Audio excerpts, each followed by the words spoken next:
অবিলম্বে দেশের সার্বিক আইন শৃঙ্খলা পরিস্থিতি স্বাভাবিক রাখতে দেশের সব নাগরিককে নিজ নিজ অবস্থান থেকে দায়িত্বশীল হওয়ার আহ্বান জানিয়েছেন প্রধান উপদেষ্টা অধ্যাপক মোহাম্মদ ইউনূস। শেখ হাসিনার পরিবারের সম্পত্তি ধ্বংস থেকে বিরত থাকা এবং ফ্যাসিবাদী আওয়ামী লীগের রাজনীতির সঙ্গে যুক্ত ব্যক্তি হওয়ায় কিংবা অন্য কোনো অজুহাতে দেশের কোনো নাগরিকের ওপর আক্রমণ না করার আহ্বান জানিয়েছেন তিনি। শুক্রবার ৭ ফেব্রুয়ারি প্রধান উপদেষ্টার ভেরিফাইড ফেসবুক পেজে দেওয়া বিবৃতিতে এই আহ্বান জানানো হয়। বিবৃতিতে অধ্যাপক ইউনূস বলেন, শেখ হাসিনা বছরের পর বছর জনগণের ওপর অত্যাচার ও নিপীড়ন করে ক্ষমতা কুক্ষিগত করে রেখেছিলেন। সঙ্গত কারণেই এটি বোধগম্য যে বিক্ষোভকারী ও তাদের আত্মীয় স্বজনরা বছরের পর বছর ধরে শেখ হাসিনার নিপীড়নের শিকার হয়েছেন, ফলে তাদের মনে ক্ষোভ রয়েছে। প্রধান উপদেষ্টা বলেন, গণ অভ্যুত্থানে ক্ষমতাচ্যুত শেখ হাসিনা নয়াদিল্লিতে আশ্রয় নিয়েও তার দলীয় সন্ত্রাসীদের একত্র করার চেষ্টা চালিয়ে যাচ্ছে, দেশের পরিস্থিতিকে অস্থিতিশীল করতে চাইছে। বছরের পর বছর বাংলাদেশে নিপীড়নের শাসন কায়েম করা শেখ হাসিনা এখনও বাংলাদেশের পুনর্নির্মাণকে ক্রমাগত বাধাগ্রস্ত করতে চাইছে।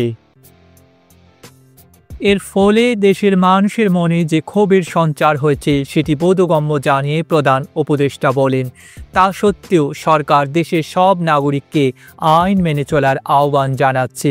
এতে করে আমরা নিজেদের আইনের প্রতি শ্রদ্ধাশীল একটি জাতি হিসেবে বিশ্বের কাছে প্রতিষ্ঠিত করতে পারব।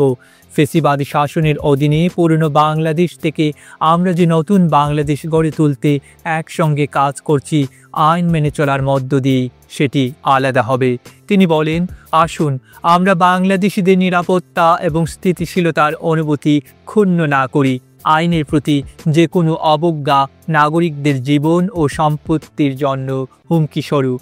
গত জুলাই ও আগস্টে শেখ হাসিনার শাসনকে উৎখাত করে দেশের স্বপ্ন বাস্তবায়নের জন্য যেসব নাগরিক জেগে উঠেছিলেন তাদের প্রতি আহ্বান জানিয়ে প্রধান উপদেষ্টা বলেন, আমাদের নিজেদের এবং বিশ্বজুড়ে আমাদের বন্ধুদের কাছে প্রমাণ করা অপরিহার্য যে আমরা একে অপরের নাগরিক ও মানবাধিকারকে সম্মান করব এবং আইন মেনে চলব।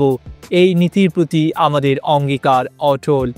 প্রধান উপদেষ্টা বলেন, রক্তক্ষয়ী আন্দোলনের মাধ্যমে অর্জিত নতুন বাংলাদেশের বিজয়ীদের নিশ্চয়ই এমন কিছু করা উচিত হবে না যা দেশের বর্তমান গণতান্ত্রিক প্রতিষ্ঠানগুলোকে প্রশ্নবিদ্ধ করে এবং স্বৈরাচারী হাসিনার আমলের সঙ্গে তুলনা করার সুযোগ সৃষ্টি হয়।